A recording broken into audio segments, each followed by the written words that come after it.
and welcome to the Total Clarity Podcast. I'm Jessie Hyatt. And I'm Mike Varlet, and this is episode 4 of the podcast. Now, you may be wondering, since there's only 3 episodes out, how it is that we're on episode 4. We actually recorded an episode last week, but it didn't really match the tone of what was going on right now. We actually did talk about the topic of George Floyd's death, but we did it as an outside episode, and the last half hour where we talked about George Floyd's death, there was some music playing in the background, and it really kind of droned out what we were saying, and it didn't really seem appropriate to release something that was substandard relative to the topic.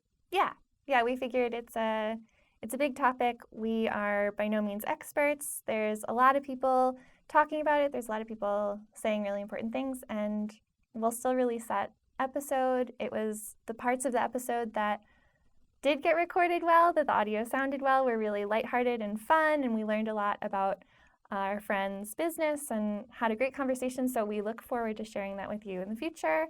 But for now, we're just going to share 3 and 4 out of order. That's right. So I'm not quite sure when that's coming out. Hopefully we'll pick the right moment that seems appropriate for the time, but for now it's shelved, and we'll get back to it at some point. But as far as the moment itself, we were having ongoing discussions about whether or not to do the podcast or what seemed appropriate, and we decided that we wanted to do the podcast. We wanted to have an episode that was specifically about the topic of George Floyd's death and the protests going on and police in general and things like that.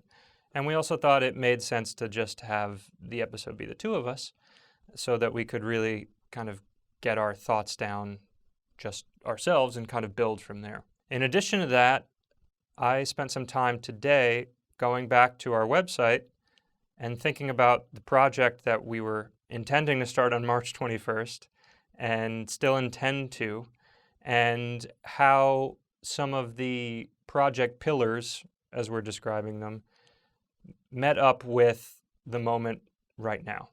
So if you were to go to our website and you go to the About section, there's a description of 4 pillars: PCCC, physicality, companionship, communication, and clarity. And so I'm just looking at it now on my phone. I was going to read off some of the things. We wanted to make sure that pretty much anything that we endeavor on during this year hits at least 2 of those.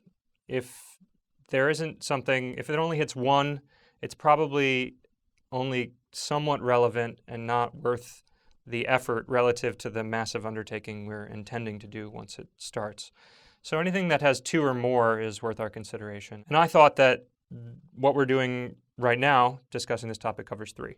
So starting with the idea of companionship, if you go look on the site, we have a bunch of bullet points under each thing. So for companionship, utilizing our current life circumstances of intentioned interaction. So we have intended for this entire year to be an opportunity for the 2 of us to be together and to think things through. And this seems like an opportunity to do that, to see if we're on the same page. Also, combining concerted effort for a mutual goal. I feel like that is something that through this discussion, maybe we could find a pathway through that makes more sense from when we started it.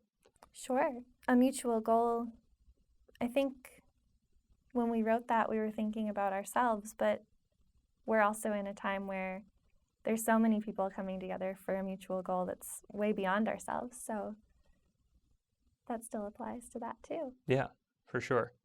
And then the final one from that section, celebrating disparate experience in a parallel commitment. Now, as far as we thought how that applied to the walk, we'd be doing, these long distance walks, but having potentially different experiences of those walks. For this, we may have different experiences of what exactly is going on in the world, but we can figure out a way to combine those experiences to create something that's a shared meaning, which I think is ideally what we should strive for as a society, but we can really only start in units of 2. So that's all from the companionship section. So from the communication section, there were 3 as well that I thought were relevant. expression of experience in a benevolent manner, which I Mhm. think is something that I know I would like to practice moving forward when it comes to thinking about this issue. Mhm. Although I think we'll get to this later, I don't know if that is necessarily the only means of expression in this time, is Sure. in a benevolent manner. Well, I think, sorry if I cut you No, off, of course. but I think we wrote these for ourselves, right? These aren't rules for other people to follow by any means, but this is just a list that we wrote for you and me particularly. So if that's something that we are striving towards, I think that we can keep holding ourselves to that. But by no means does that mean that other people need to be expressing themselves in a benevolent manner. Yeah, no, this is just reflective of our values and how we wish to live in the world. Sure, exactly. Another one that seemed relevant was expression with meaning and principle, Mm-hmm. which I think we just demonstrated by elaborating on that last point. And then the final one from this section, intentional openness in encountered dialogue. Now, that is something that we'd be doing a lot of while walking around, encountered dialogue. Not something that's going to happen immediately as a consequence. Like, it's not going to happen in this room, Sure. but potentially, ideally, hopefully, people will listen to this and have feedback, and then we will maintain that openness as we receive feedback. Yeah. Well, I mean, and I think just between the two of us, we are seeing different things and talking to different people and have different experiences of our own. So we might even be giving each other feedback that Right. we need to be open to. Yeah. And then finally, the clarity section. Honestly, all 5 of the points that are listed there seem relevant, so I'll run through them very quickly. Pursuit of personal clarity, pursuit of paired clarity, pursuit of communal clarity, pursuit through outward awareness, and pursuit through inward awareness. Mm.